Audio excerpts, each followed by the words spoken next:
Hello friend, આજે આપણે બીજા ચેપ્ટરનો એક અગત્યનો મુદ્દો ભણવાનો છે, સુવાહક અને વિદ્યુત ક્ષેત્ર. આ મુદ્દો આપણે આગળ ઉપરના ટોપિક કેપેસિટરની અંદર પણ ખૂબ અગત્યનો થવાનો છે, એટલે આના જે મુદ્દાઓ છે એ ખાસ ધ્યાનમાં લેજો. તો સૌપ્રથમ સુવાહક.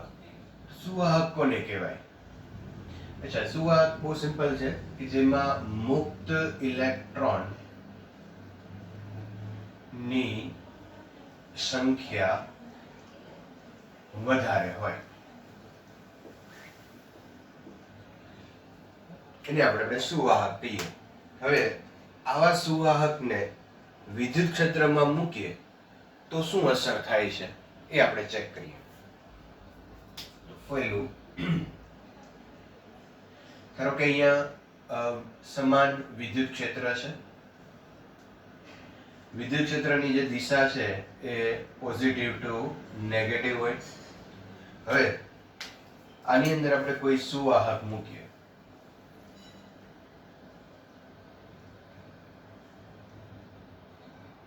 કોઈ લોખંડ કે કોપર કે રીતનો કોઈ વાહક છે. હવે જ્યારે સુવાહક વિદ્યુત ક્ષેત્રમાં આવે એટલે એની અંદર જે ઇલેક્ટ્રોન છે એ ઇલેક્ટ્રોન વિદ્યુત ક્ષેત્રમાં આવ્યા, અને ઇલેક્ટ્રોન જો વિદ્યુત ક્ષેત્રમાં આવે તો એના ઉપર બળ લાગે. આપણને ખ્યાલ છે કે ઇલેક્ટ્રોન ઉપર બળ છે ક્ષેત્રની વિરુદ્ધ દિશામાં લાગે, કારણ કે પોઝિટિવ આ તરફ છે. એટલે ઇલેક્ટ્રોન ઉપર આપણે અહીંયા જોઈએ તો Q ઇન્ટુ E અથવા તો E ઇન્ટુ E આટલું બળ લાગશે. અને આ બળને કારણે ઇલેક્ટ્રોન છે એ સુવાહકના પૃષ્ઠ ઉપર આવશે અને એની સામેના છેડા ઉપર ધન વિદ્યુત ભાર છે એ ખુલ્લા પડે. હવે આમ થવાને કારણે સુવાહકની અંદર એક પાછું બીજું વિદ્યુત ક્ષેત્ર ઉત્પન્ન થાય અને એની દિશા પોઝિટિવ ટુ નેગેટિવ હોય. આ બાહ્ય વિદ્યુત ક્ષેત્ર છે અને આ સુવાહકની અંદરનું વિદ્યુત ક્ષેત્ર છે, અને આ બંનેની દિશા છે એ વિરુદ્ધ છે. હવે જેમ જેમ ઇલેક્ટ્રોન પૃષ્ઠ ઉપર આવતા જશે એમ એમ અંદરનું વિદ્યુત ક્ષેત્ર છે એ પ્રબળ થતું જશે, અને અમુક સમય પછી આ બંને વિદ્યુત ક્ષેત્ર છે એના મૂલ્ય સમાન થઈ જાય, અને પરિણામે સુવાહકની અંદર વિદ્યુત ક્ષેત્ર શૂન્ય થઈ જાય. બંનેના મૂલ્ય સમાન છે અને દિશા પરસ્પર વિરુદ્ધ છે, એટલે બંને એકબીજાની અસર કેન્સલ કરશે. પરિણામી ઇલેક્ટ્રિક ફિલ્ડ સુવાહકની અંદર છે એ 0 થઈ જશે.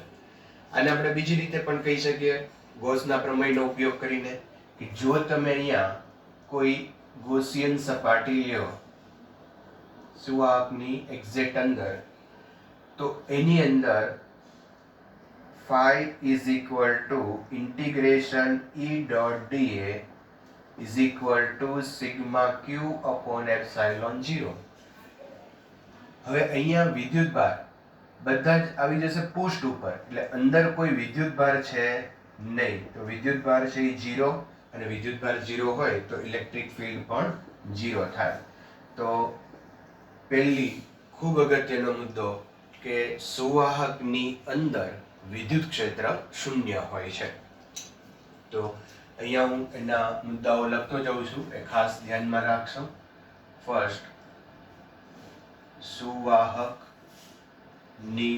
અંદર વિદ્યુત ક્ષેત્ર 0 હોય. બીજો અગત્યનો મુદ્દો કે સુવાહકની અંદર વિદ્યુત ભાર પણ શૂન્ય હોય.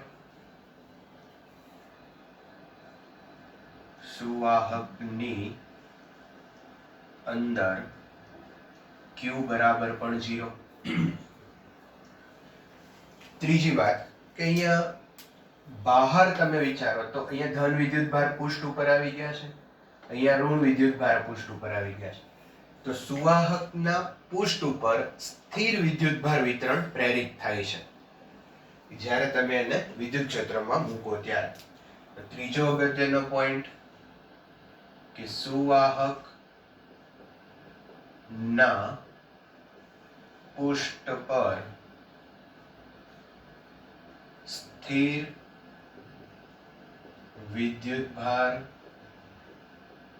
વિતરણ પ્રેરિત થાય છે.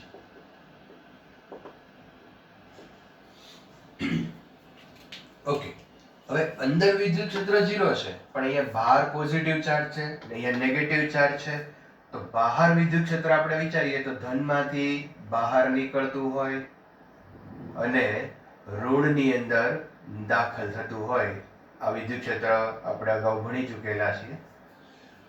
ધનમાંથી બહાર નીકળે ને ઋણમાં દાખલ થાય. પણ બહુ અગત્યની વાત એ છે કે આ જે વિદ્યુત ક્ષેત્ર છે એ જે તે જગ્યાએ જે તે બિંદુએ એટલે કે સ્થાનિક રીતે આ પૃષ્ઠને લંબ હોય છે.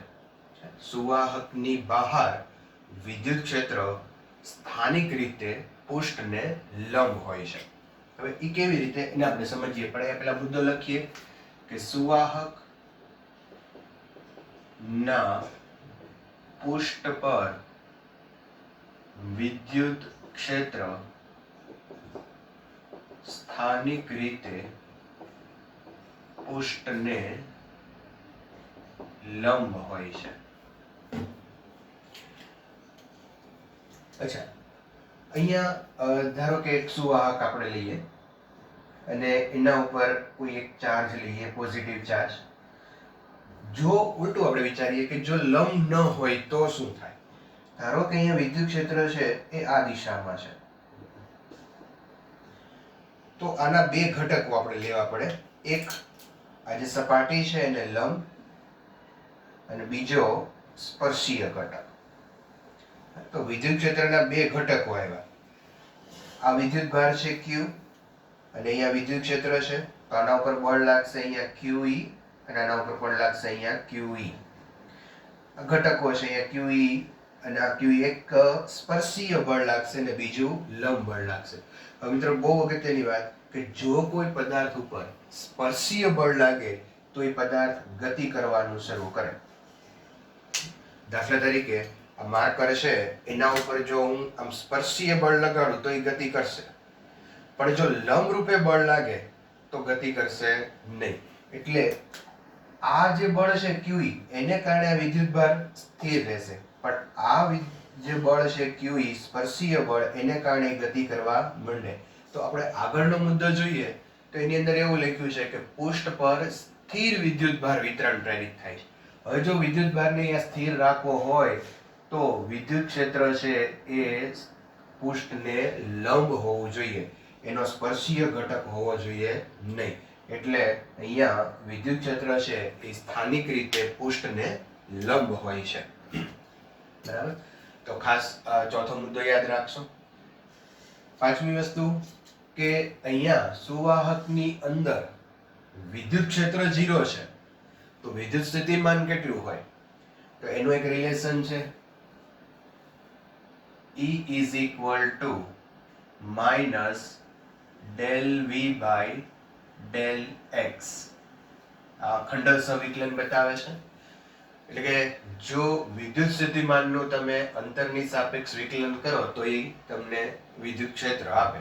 હવે અંદર વિદ્યુત ક્ષેત્ર છે એ 0 છે, E is equal to 0. તો અહીંયા વિદ્યુત સ્થિતિમાનનું વિકલન 0 થયું. તો કોઈ રાશિનું વિકલન 0 થાય એનો અર્થ એમ છે કે રાશિ અચળ છે, કારણ કે અચળનું વિકલન 0 હોય.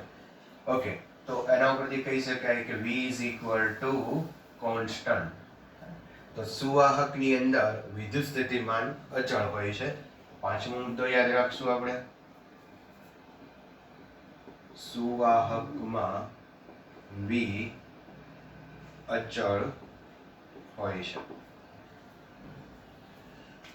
હવે બહુ મહત્વની વાત કે અહીંયા બહાર વિદ્યુત ક્ષેત્ર છે એ પૃષ્ઠને લંબ છે, પણ હવે પ્રશ્ન એ થાય કે કેટલું હોય?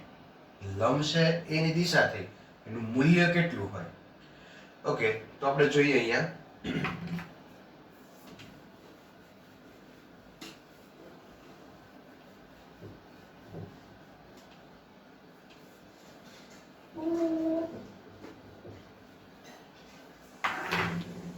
સપોઝ અહીંયા કોઈ આપણે સુવાહક લઈએ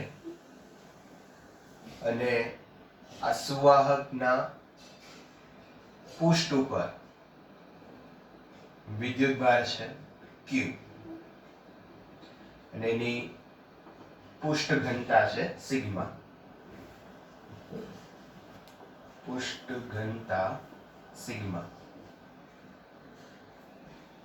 હવે ધારો કે આપણે અહીંયા કોઈ એક નાનો એવો ખંડ લઈએ કે એ ખંડ ઉપર આપણે અહીંયા વિદ્યુત ક્ષેત્ર મેળવવું છે. તો એના માટે નાનો એવો પિલ બોક્સ લ્યો.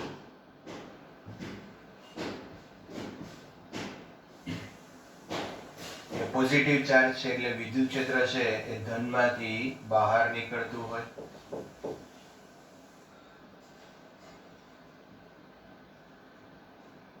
હવે આ જે પિલ બોક્સ છે એની એક આ વર્તુળાકાર સપાટી, આ બીજી સપાટી અને એક આ વક્ર સપાટી.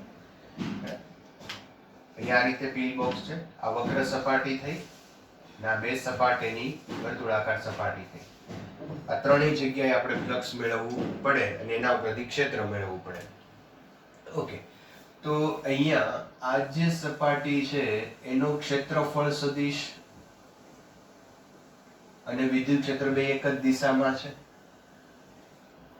અંદરની સપાટી માટે ક્ષેત્રફળ સદિશ અને વિદ્યુત ક્ષેત્ર છે એ વિદ્યુત ક્ષેત્ર અંદર આપણને ખ્યાલ છે 0 છે. સુવાહકની અંદર વિદ્યુત ક્ષેત્ર 0 હોય તો અહીંયાથી કોઈ ફ્લક્સ પસાર થશે નહીં, તેથી phi is equal to 0 થઈ જશે. હવે વક્ર સપાટી માટે વિચાર. તો વક્ર સપાટીનો ક્ષેત્રફળ સદિશ છે એ સપાટીને લંબ હશે અને વિદ્યુત ક્ષેત્ર આ દિશામાં. તો અહીંયા વિદ્યુત ક્ષેત્ર અને ક્ષેત્રફળ સદિશ વચ્ચેનો ખૂણો 90 છે. તો વક્ર સપાટીમાંથી પસાર થતું ફ્લક્સ 0 હશે. હવે માત્ર એક જ સપાટી રહી અહીંયા.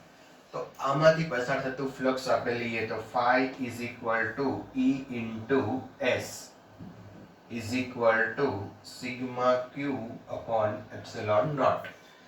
સિગ્મા ક્યુ આ પૃષ્ઠ ઉપર વિદ્યુત ભાર આપણે મેળવવો છે. તો પૃષ્ઠ ઉપર વિદ્યુત ભાર મેળવવાનું સિમ્પલ સૂત્ર છે સિગ્મા ઇન્ટુ ક્ષેત્રફળ અથવા તો S, E into S. S cancel, તો E is equal to sigma by epsilon naught. તો સુવાહકની બહાર વિદ્યુત ક્ષેત્ર છે એ સિગ્મા અપોન એપ્સાઇલોન નોટ આટલું હોય છે. અગાઉ પહેલા ચેપ્ટરની અંદર થોડું યાદ કરાવી દઉં કે એક આપણે અનંત વિસ્તારના સમતલ માટે વિદ્યુત ક્ષેત્ર અહીંયા મેળવ્યું હતું r અંતરે. તો એનું સૂત્ર હતું સિગ્મા અપોન 2 એપ્સાઇલોન 0. અહીંયા સિગ્મા અપોન એપ્સાઇલોન 0. તો એવું કેમ થયું? તો બહુ સિમ્પલ વાત છે કે આ જે આપણે સૂત્ર મેળવ્યું છે એ સુવાહક પૃષ્ઠ માટે છે અને અહીંયા તમે જુઓ તો વિદ્યુતભાર છે એ સમતલ ઉપર એવી રીતે ગોઠવાણા હતા કે બંને બાજુ આપણને વિદ્યુત ક્ષેત્ર છે એ મળે અને ફ્લક્સ મળતું હતું. તો ખાસ યાદ રાખશું કે સુવાહક જ્યારે હોય ત્યારે એના પૃષ્ઠ ઉપર વિદ્યુત ક્ષેત્ર છે એ સિગ્મા બાય એપ્સાઇલોન નોટ હોય અને કોઈ આવી અવાહક પ્લેટ હોય તો એના માટે વિદ્યુત ક્ષેત્ર છે એ સિગ્મા અપોન 2 એપ્સાઇલોન 0 છે. તો છઠ્ઠો મુદ્દો આપણે અહીંયા લખીએ કે સુવાહક નું વિદ્યુત ક્ષેત્ર E is equal to sigma upon epsilon naught જેટલું હોય છે. ઓકે, સિગ્માની વેલ્યુ મૂકી આપણે. સિગ્માની વેલ્યુ છે તો sigma is equal to Q upon A અથવા તો S. તો અહીંયા એની વેલ્યુ મૂકો તો E is equal to Q upon epsilon A અને A ની વેલ્યુ મૂકીએ. સપોઝ કોઈ વર્તુળ હોય તો આપણે 4πr² મૂકીએ, ગોળો હોય તો એ પ્રમાણે આપણે એના ક્ષેત્રફળ મૂકી શકીએ. 4πr², ધારો કે અહીંયા ગોળો લઉં છું તો 4πr². અહીંયા એક વસ્તુ એ જોવાની છે આપણે કે વિદ્યુત ક્ષેત્ર છે એ અંતરના વર્ગના વ્યસ્ત પ્રમાણમાં છે. જ્યાં અંતર ઓછું હશે, વક્રતા ઓછી હશે, ત્યાં વિદ્યુત ક્ષેત્ર છે એ પ્રબળ હશે. દાખલા તરીકે અહીંયા કોઈ અનઇવન આકારનો હું સુવાહક લઉં, તો આ સુવાહકની ઉપર વિદ્યુત ભાર કેવી રીતે વિતરિત થાય?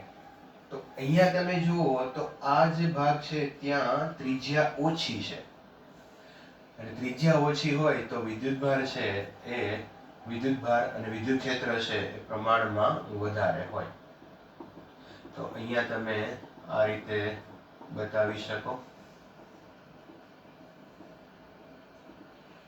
તો અહીંયા આ ભાગમાં તમે જોઈ શકો કે અહીંયા અંતર ત્રિજ્યા જે છે આને આપણે પૂરું કરીએ સર્કલ, તો આની ત્રિજ્યા છે એ ઓછી છે. આ ભાગને અહીંયા તમે સર્કલ પૂરું કરો તો આની ત્રિજ્યા કરતા, એટલે અહીંયા ત્રિજ્યા ઓછી છે તો વિદ્યુત ક્ષેત્ર વધારે હશે, વિદ્યુત ક્ષેત્ર વધારે હશે એટલે વિદ્યુત ભાર પણ ત્યાં વધારે હશે. તો જે ભાગ તીક્ષ્ણ હશે ત્યાં વિદ્યુત ક્ષેત્ર ખૂબ વધારે હશે, બરાબર? એટલે તીક્ષ્ણ ભાગનું વિદ્યુત ક્ષેત્રની તીવ્રતા ખૂબ પ્રબળ હોય છે. ઓકે,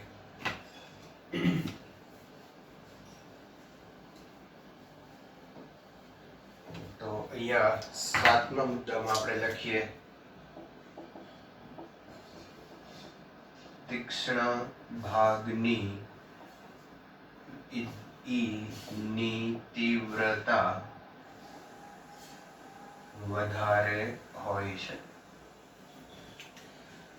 ઓકે, હવે એક ખૂબ અગત્યનું આની અંદર વાત કે સુવાહક છે એની અંદર આપણે કોઈ બખોલ પાડી દઈએ.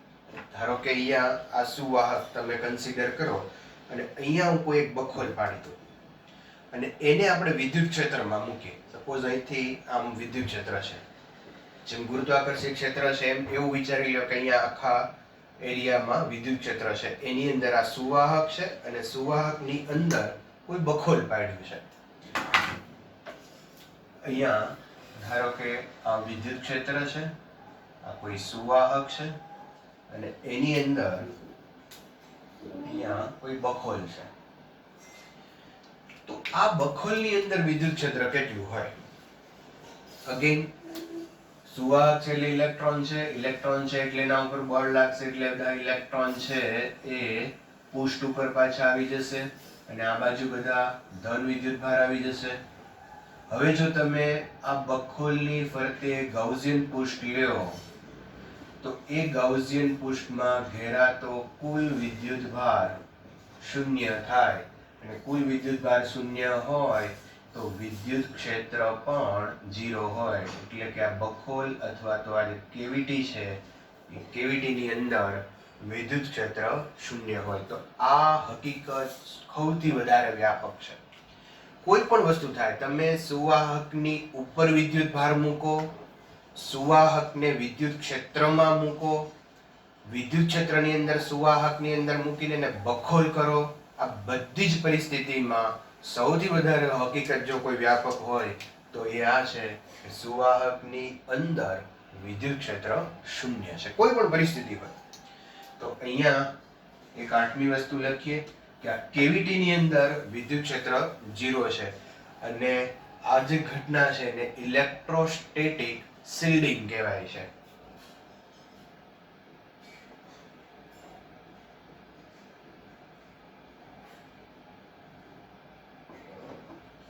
Electrostatic shielding. ઇલેક્ટ્રોસ્ટેટિક એટલે સ્થિત વિદ્યુત શાસ્ત્ર, શિલ્ડિંગ નો અર્થ થાય રક્ષણ કરવું. તો અહીંયા વિદ્યુતથી રક્ષણ થાય છે એને ઇલેક્ટ્રોસ્ટેટિક શિલ્ડિંગ કહેવાય. એક એક્ઝામ્પલ તમને આપું. ધારો કે કોઈ ચોમાસાની સિઝન હોય અને વીજળીઓ પડતી હોય, તો જો તમારી કાર હોય તો કારની અંદર દરવાજા બંધ કરીને તમે અંદર બેસી જાઓ તો તમે સુવાહક, કારની જે બોડી છે મેટલ બોડી હોય તો એ મેટલ બોડીની અંદર આવી ગયા, સુવાહકની અંદર આવી ગયા. હવે જો વીજળી પડે તો એ વીજળી અંદર આવશે નહીં, કારણ કે અંદર ઇલેક્ટ્રિક ફિલ્ડ 0 છે. તો વીજળીના જે વિદ્યુત ભારો છે ને એ બધા જ બહાર પૃષ્ઠ ઉપર વિતરિત થશે, એક પણ વિદ્યુત ભાર અંદર આવશે નહીં. તો અહીંયા કોઈ વિદ્યુતથી આપણું રક્ષણ થાય છે એટલે એક શબ્દ આપ્યો છે ઇલેક્ટ્રોસ્ટેટિક શિલ્ડિંગ. તો બખોલની અંદર વિદ્યુત ક્ષેત્ર 0 છે એનો અર્થ કરશું ઇલેક્ટ્રોસ્ટેટિક શિલ્ડિંગ. તો આ 8 મુદ્દાઓ છે એ આ વિદ્યુત ક્ષેત્રની અંદર અને સુવાહક માટે યાદ રાખવાના છે. મિત્રો ફરી એક વખત અહીંયા હું તમને વાત કરી દઉં તો પહેલી વાત કે તમે વિદ્યુત ક્ષેત્રમાં સુવાહક મૂકો, વિદ્યુત ક્ષેત્રમાં સુવાહક મૂકો તો એના માટે અંદર વિદ્યુત ક્ષેત્ર 0. બીજું, અંદર વિદ્યુત ભાર પણ 0. ત્રીજું, જો કોઈ સુવાહકની ઉપર વિદ્યુત ભાર મૂકવામાં આવે તો એ પૃષ્ઠ ઉપર જ રહેશે, અંદર જશે નહીં, એટલે કે અંદર વિદ્યુત ક્ષેત્ર 0. આ બીજો કેસ કહી શકાય. ત્રીજું, જો કોઈ સુવાહકની અંદર બખોલ કરવામાં આવે તો પણ આ સુવાહકની અંદર અને બખોલમાં પણ વિદ્યુત ક્ષેત્ર 0. તો આ હકીકત સૌથી વધારે વ્યાપક છે. તમે વિદ્યુત ક્ષેત્ર હોય, વિદ્યુત ભાર મૂકો, કોઈ બખોલ કરીને અહીંયા વિદ્યુત ક્ષેત્ર રાખો, એમ છતાં પણ સુવાહકની અંદર વિદ્યુત ક્ષેત્ર 0 હોય છે. હજુ એક વધારે થોડાક ડિટેલમાં જઈએ કે સપોઝ અહીંયા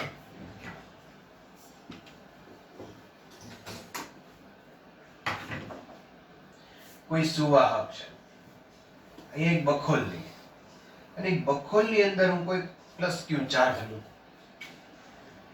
તો શું થાય? હવે તમે અહીંયા પ્લસ ક્યુ ચાર્જ મૂકો એટલે જે સુવાહકની અંદર ઇલેક્ટ્રોન છે એ ઇલેક્ટ્રોન આકર્ષણને કારણે અહીંયા આવી જશે માઇનસ ક્યુ, અહીંયા થઈ જશે માઇનસ ક્યુ. અને અહીંયા માઇનસ ક્યુ આવ્યા એટલે પૃષ્ઠ ઉપર પ્લસ ક્યુ વિદ્યુત ભાર પાછા ખુલ્લા પડે. એ માઇનસ ક્યુ હશે, પ્લસ ક્યુ હશે અને આ જે અંદરનો ભાગ છે ત્યાં ઇલેક્ટ્રિક ફીલ્ડ 0 હશે. તો ચોથી હકીકત થઈ કે જો તમે બખોલમાં વિદ્યુત ભાર મૂકો તો પણ સુવાહકની અંદર વિદ્યુત ક્ષેત્ર છે એ 0 હોય છે. અહીંયા હું થોડા પોઈન્ટ બતાવું. ધારો કે કોઈ એક પોઈન્ટ A છે, અહીંયા B અને અહીંયા C. તો ABC પાસે ઇલેક્ટ્રિક ફીલ્ડ વિચારો તો અંદર અહીંયા વિદ્યુત ભાર મૂક્યો છે એટલે હવે બખોલમાં વિદ્યુત ક્ષેત્ર 0 નહીં થાય કારણ કે અહીંયા વિદ્યુત ભાર છે. તો આ ધનનું વિદ્યુત ક્ષેત્ર અહીંયા દરેક દિશામાં હશે. તો EA does not equal to 0. EB is equal to 0. અંદર તો વિદ્યુત ક્ષેત્ર 0 છે. અને EC, C એટલે પૃષ્ઠ ઉપર છે તો પૃષ્ઠ ઉપર વિદ્યુત ક્ષેત્ર કેટલું છે? Sigma by epsilon naught. EC does not equal to 0. તો આ હકીકત છે એ વધારે વ્યાપક છે જેને ધ્યાનમાં લેશો. મિત્રો ખાસ આ 8 જે પોઈન્ટ છે એને યાદ રાખજો, એને નોટ કરી લેજો. આ તમારા ટેક્સ્ટ બુકમાં છે નહીં એટલે આ લખી લેવા પડશે તમારે. અને આ જે ક્વેશ્ચન છે એ થિયરીની અંદર તમારે પરફેક્ટલી ગોખવાની જરૂર નથી. આ MCQ અને દાખલાની અંદર ઉપયોગી છે. એટલે આ 8 મુદ્દાઓ છે એ યાદ રાખશો એટલે આગળનો ટોપિક પણ સમજવામાં તમને ખૂબ સરળતા રહેશે અને આના ઉપરથી જે આપણે દાખલાઓ ગણવાના છે એમાં પણ તમને સરળતા રહેશે. Thank you. ઓકે મિત્રો, આપણો જે લાસ્ટ મુદ્દો છે એના ઉપર આધારિત પહેલા ચેપ્ટરનો, આપણો મુદ્દો હતો બીજા ચેપ્ટરનો પણ દાખલો છે પહેલા ચેપ્ટરનો, સ્વાધ્યાયનો 28મો દાખલો. તો એમાં આપણને કીધું છે કે અહીંયા કે આકૃતિ A માં અહીંયા આકૃતિ આ રીતે આપેલી છે. કોઈ એક બખોલ ધરાવતા સુવાહકને, અહીંયા કોઈ સુવાહક છે અને એની આ બખોલ છે. A અને Q વિદ્યુત ભાર, સુવાહક A ને Q વિદ્યુત ભાર આપેલો છે. એટલે ધારો કે આ સુવાહક છે એને Q વિદ્યુત ભાર અહીંયા આપેલો છે.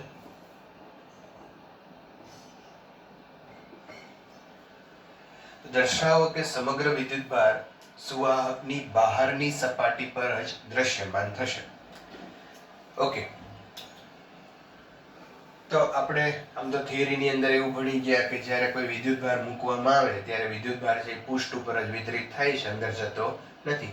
પણ અહીંયા આપણે એવી રીતે સિમ્પલી સાદરૂપ આપી શકીએ કે ધારો કે અહીંયા કોઈ એક પોઈન્ટ આપણે P લઈએ અને આ P બિંદુ પાસે હું ગૌસનું સમીકરણ વાપરીએ તો E integration E dot ds is equal to sigma q by epsilon 0. હવે અહીંયા E અંદરના કોઈ પણ બિંદુ પાસે વિદ્યુત ક્ષેત્ર છે E ઇઝ ઇક્વલ ટુ 0 અને E is equal two 0 implies Q is equal two 0. તો અહીંયા અંદર કોઈ વિદ્યુત ભાર રહી શકે નહીં અને અંદર વિદ્યુત ભાર ન રહે તો આ વિદ્યુત ભારને ફરજિયાતપણે પૃષ્ઠ ઉપર રહેવું પડે. તો બહુ સિમ્પલ આપણે અહીંયા કહી શકીએ કે જો અંદર વિદ્યુત ક્ષેત્ર 0 હોય તો વિદ્યુત ભાર પણ 0 હોય અને જો કોઈ વિદ્યુત ભાર મૂકવામાં આવે તો એ પૃષ્ઠ ઉપર જ વિતરિત થાય. ઓકે, તો નેક્સ્ટ સેકન્ડ ક્વેશ્ચન અહીંયા છે કે Q વિદ્યુત ભાર ધરાવતો બીજો સુવાહક કેવિટી ની અંદર A થી અલગ રહે તેમ દાખલ કરેલો છે. હવે અહીંયા આ જે કેવિટી છે એની અંદર ધારો કે આ કોઈ સુવાહક છે B અને એના ઉપર વિદ્યુત ભાર છે Q. કેવિટી A થી અલગ રહે તેમ દાખલ કરેલો છે. આ કેવિટી છે એનાથી પાછો અલગ છે અને કોઈ પણ વિદ્યુતીય સંપર્ક નથી એવી રીતે અહીંયા મૂકેલો છે. તો દર્શાવો કે A ની બહારની સપાટી પરનો કુલ વિદ્યુત ભાર Q પ્લસ Q છે. તો આ પણ આપણે થિયરીની અંદર જોયું કે જો તમે અહીંયા પ્લસ Q ચાર્જ મૂકો તો આ સુવાહક છે એની અંદરથી ઇલેક્ટ્રોન આકર્ષાય અને કેવિટીની પૃષ્ઠ ઉપર વિતરિત થઈ જાય. હવે જેવા ઇલેક્ટ્રોન અહીંયા આવશે અને અહીંયા તમે કોઈ એક પોઈન્ટ ફરી P પોઈન્ટ લ્યો તો અહીંયા ઇલેક્ટ્રિક ફિલ્ડ 0 છે. એ હકીકત તો સૌથી વધારે વ્યાપક છે. હવે જો અહીંયા ઇલેક્ટ્રિક ફિલ્ડ 0 કરવું હોય તો જેટલો ચાર્જ અહીંયા આવ્યો છે -Q એટલો જ ચાર્જ અહીંયા વિતરિત થવો જોઈએ. બરાબર, તો અહીંયા પ્લસ Q કે -Q પ્લસ Q થાય તો અહીંયા Q ઇઝ ઇક્વલ ટુ 0 અને E ઇઝ ઇક્વલ ટુ 0 બને. બરાબર, તો અહીંયા નેગેટિવ ચાર્જ માઇનસ આવશે તો પૃષ્ઠ ઉપર બીજો પ્લસ Q ચાર્જ છે એ વિતરિત થશે. તો અહીંયા આપણે એવું સિમ્પલી એવું બતાવી શકીએ કે પૃષ્ઠ ઉપર capital Q plus small q charge હશે. અને ત્રીજો ક્વેશ્ચન છે એનો કે એક સંવેદી ઉપકરણને તેના પરિસરમાંના પ્રબળ સ્થિત વિદ્યુત ક્ષેત્રથી બચાવવું છે. તો આ માટે શક્ય ઉપાય જણાવો. વિદ્યુત ક્ષેત્રથી કોઈને બચાવવું હોય તો આપણને ખ્યાલ છે કે કેવિટીની અંદર મૂકી દો. કોઈ પણ વસ્તુને તમે કેવિટીની અંદર મૂકશો તો કેવિટીની અંદર વિદ્યુત ક્ષેત્ર છે એ 0 છે. તો વિદ્યુત ક્ષેત્રથી આપણે એને બચાવી શકશું. તો ત્રીજાનો આન્સર આપણે સિમ્પલ ખાલી લખીને મૂકી દઈએ, એમાં કોઈ મેથેમેટિક્સ કરવાની જરૂર નથી કે કેવિટીની અંદર કોઈ વિદ્યુતીય પદાર્થને રાખી દો તો એનું વિદ્યુતથી અથવા વિદ્યુત ક્ષેત્રથી રક્ષણ થાય છે.